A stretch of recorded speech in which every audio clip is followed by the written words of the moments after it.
बात करने वाले हैं एक ऐसे स्टॉक के बारे में जो 10 गुना हो गया है पिछले 1 साल के अंदर।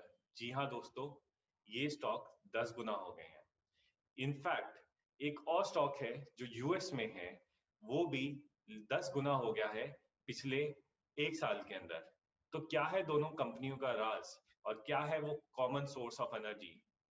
जी हाँ दोस्तों, हम बात कर रहे हैं sun, which is the ultimate source of energy. और ये जो दो कंपनीज हैं, उनका अगर आप प्राइस चार्ट देखेंगे तो आपको क्लियरली दिखेगा कि कैसे इन निवेशकों ने ये स्टॉक में इन्वेस्ट किया है और कैसे बड़े रिटर्न पाए हैं पिछले 1 साल के अंदर इस स्टॉक्स के अंदर। तो जो अमेरिकन कंपनी जो है वो कार बनाती है, कौन सी कंपनी की हम बात कर रहे हैं? आई एम श्योर अभी तक आपको जरूर समझ आ गया होगा।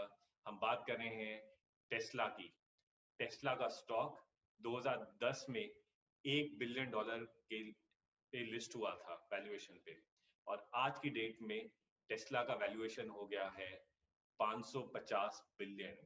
अब दूसरा जो स्टॉक जिसके बारे में हम बात करेंगे, उसके नाम में ही ग्रीन है, और इसीलिए मैंने आज ग्रीन टी शर्ट पहनी है।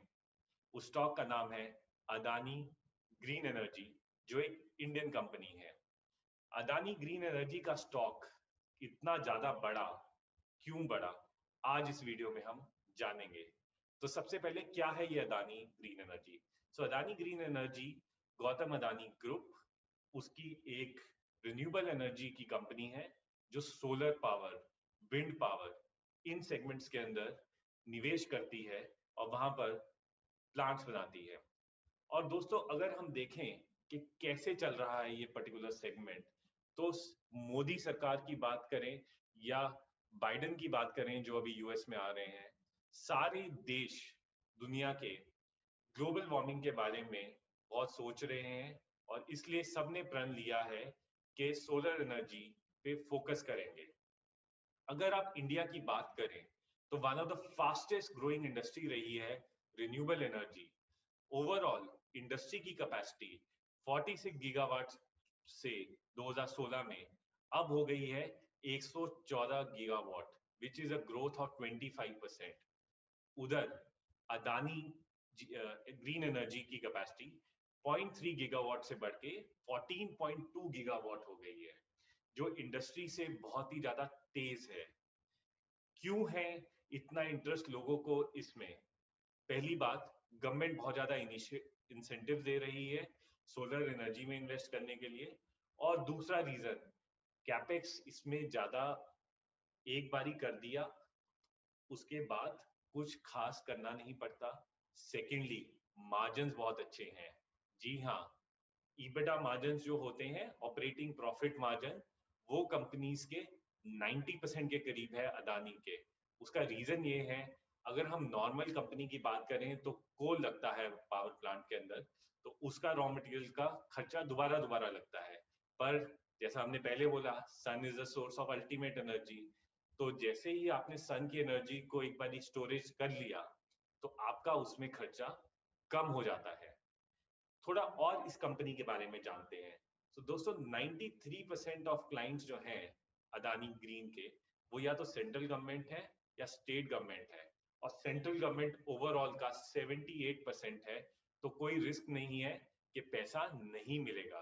ये कंपनी टिपिकली एक कॉन्ट्रैक्ट करती है सरकार से अगले 25 साल के लिए कि ये प्राइस के ऊपर मैं आपको सोलर एनर्जी प्रोवाइड करूंगा। ओवरऑल अगर कंपनी का पोर्टफोलियो देखा जाए तो 74% सोलर में है, 12% विंड में है, 14% हाइब्रिड में है। सोलर और विंड की कंबाइंड हाइब्रिड के अंदर है।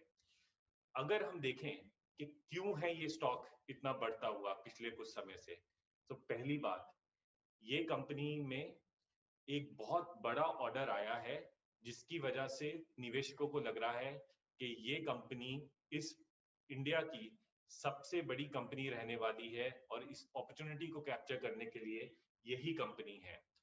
$6 बिलियन का एक नया order solar energy corporation of India, जो गवर्नमेंट की ऑर्गेनाइजेशन है, उससे इस कंपनी को मिला है। दूसरा reason, ESG, environmental social governance, ये एक बहुत इंपॉर्टेंट वर्ड है जो आगे जाके आप लोगों को बहुत सुनना पड़ेगा। बहुत ग्लोबल इन्वेस्टर्स कहते हैं कि हमें जो कंपनीज एनवायरमेंट फोकस है, जो सोशल फोकस है और जो गवर्नेंस अच्छी करती है, उन्हीं में इन्वेस्ट करें। सो सिंस ये कंपनी सोलर एनर्जी और विंड एनर्जी में फोकस करती है, तो एनवायरमेंट की वजह से ये कंपनी को बहुत इन्वेस्टमेंट आगे जाके मिल सकता है, और उस पर्टिकुलर रीजन की वजह से ये कंपनी का शेयर जो है बहुत बढ़ रहा है। अगर हम अदानी ग्रुप की बात करें, तो उन्होंने बहुत अच्छा ग्रोथ दिया है पिछले कई सालों में, जिस तरीके से रिलायंस ने दिया है। काफी उनकी कंपनीज अच्छा कही हैं। पॉलिटिकली भी ये कहा जाता है कि ये जो ग्रुप है, ये बहुत अच्छे उनके ताल्लुकात है गवर्नमेंट के साथ। तो उस रीजन से हमें ऐसा नहीं लगता कि कोई बहुत बड़ा इशू होने वाला है, at least in the forcible future, ये स्टॉक को बहुत ज्यादा गिरने का। यस, वैल्यूएशन एक्सपेंसिव है और इस रीजन से बहुत लोग बोलते हैं कि ये स्टॉक में निवेश ना करें।